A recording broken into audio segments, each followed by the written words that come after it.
प्राणियों का जीवन क्रम। परिसर अध्ययन भाग 1, कक्षा चौथी। बताओ तो, कुत्ते के पिल्लों और उनकी मां को देखो, क्या उनमें समानता दिखाई देती है? तितली और उसके अंडे से बाहर आने वाली इल्ली को देखो, क्या उन दोनों में समानता दिखाई देती है? बताओ तो,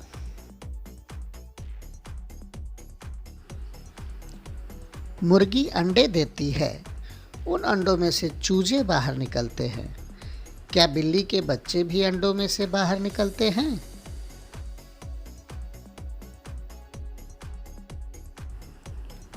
प्राणियों की वृद्धि।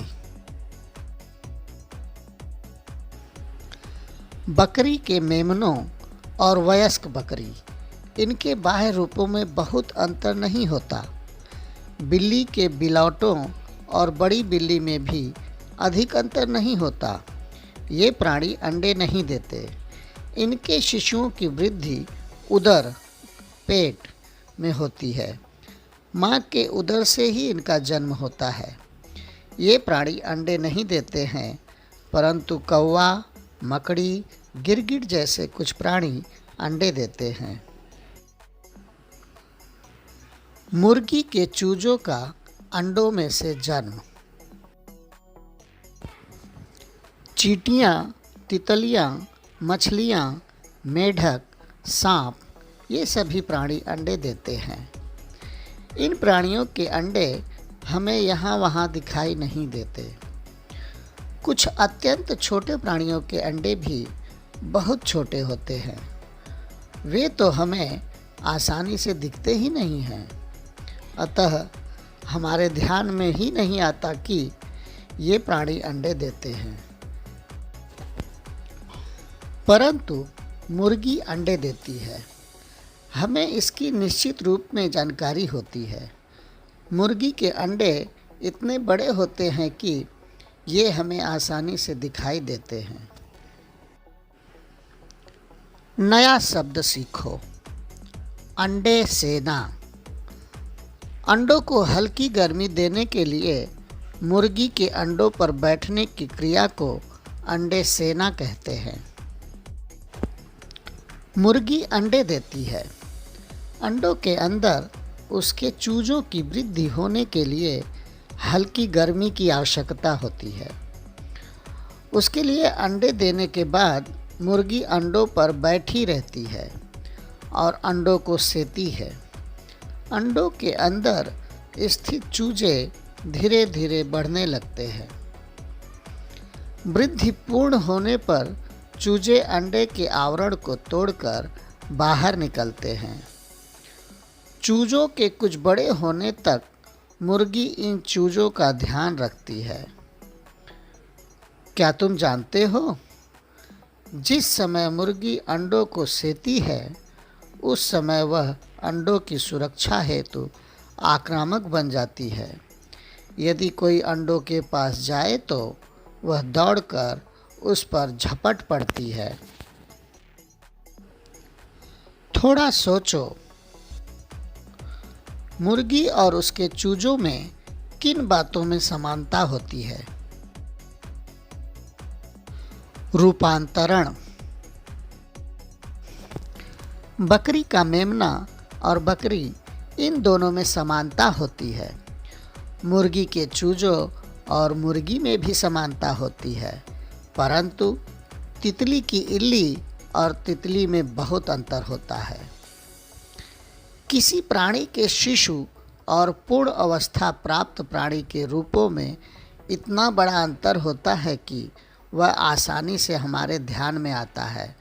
इसी को रूपांतरण कहते हैं। तितलियों में होने वाला रूपांतरण। सुंदर आकार वाली और विभिन्न रंगों वाली तितलियां हमारे परिसर का एक भाग हैं। तितलियों का जीवन वनस्पतियों के सानिध्य आसपास में बीतता है। तितलियों की वृद्धि होते समय उनमें अंडा, इल्ली, लार्वा, कोशित और प्रौढ़, ये 4 अवस्थाएं होती हैं। प्रौढ़ अवस्था को ही हम तितली कहते हैं। व्याघ्र शलभ नामक तितली हमारे आसपास बड़ी संख्या में दिखाई देती है। उसके उदाहरण द्वारा हम देखेंगे कि तितलियों की वृद्धि कैसे होती है। व्याघ्र शलभ तितली की मादा मदार की पत्तियों पर अंडे देती है।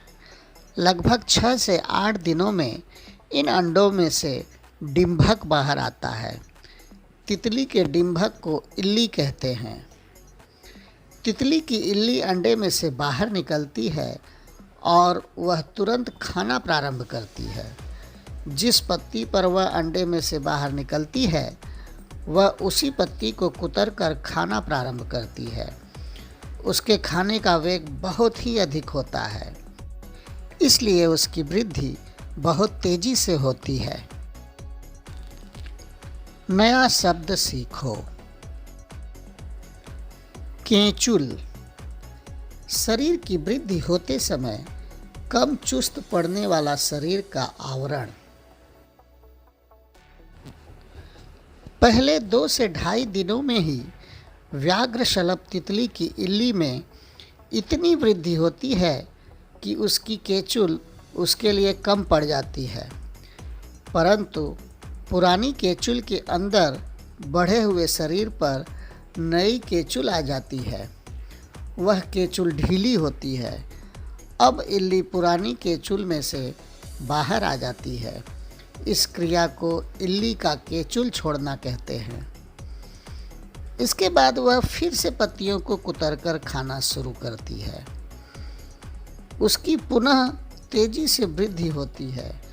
2-2.5 दिनों में वह फिर से केंचुल छोड़ती है। इस तरह वह 4 बार केंचुल छोड़ती है। व्याघ्र शलभ तितली इल्ली की अवस्था में 10 से 12 दिनों तक रहती है। अंतिम केंचुल छोड़ने के बाद वह इल्ली किसी डंठल पर अथवा पत्ती पर रेशम जैसे धागों की गुंडी बनाती है। इसी गुंडी पर वह लटकी रहती है। इस समय केंचुल छोड़ते ही अंदर का कोशित दिखने लगता है।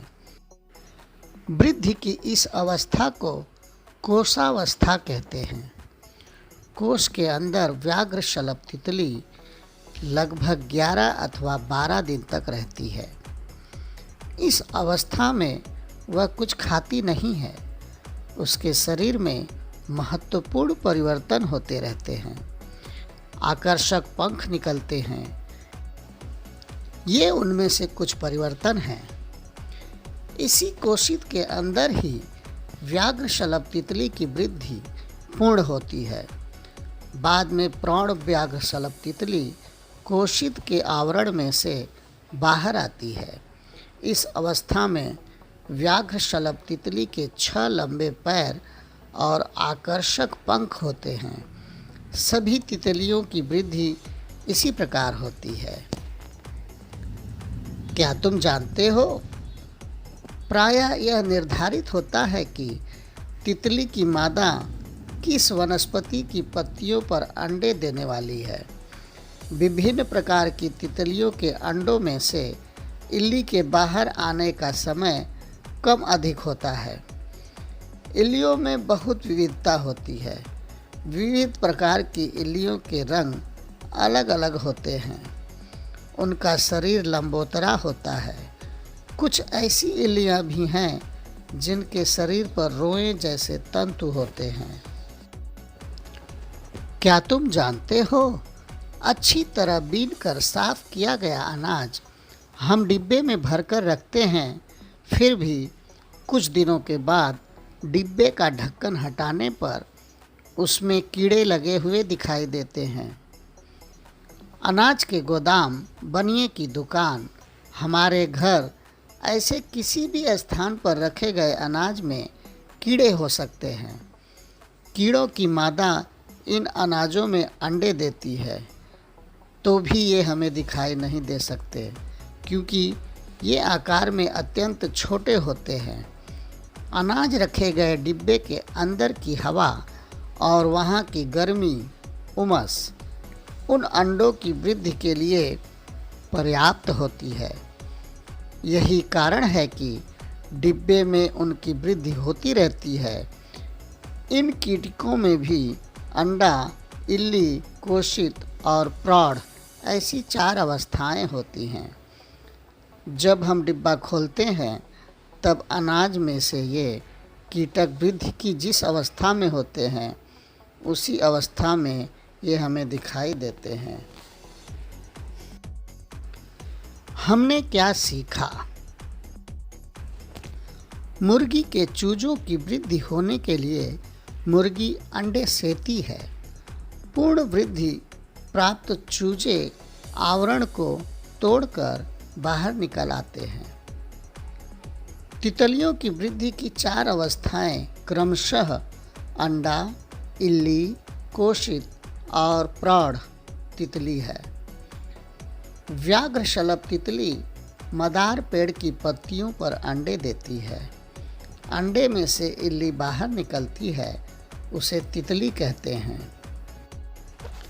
इल्ली की पूर्ण वृद्धि हो जाने पर वह कोशित अवस्था प्राप्त कर लेती है। पूर्ण वृद्धि हो जाने पर तितली कोश में से बाहर आ जाती है। उस समय उसे 6 लंबे पैर और आकर्षक पंख होते हैं। इसे सदैव ध्यान में रखो। तितलियां हमारे परिसर का ही एक भाग हैं। मनोरंजन के लिए तितलियां पकड़ना अथवा उन्हें धागे में बांधकर रखना गलत कार्य है।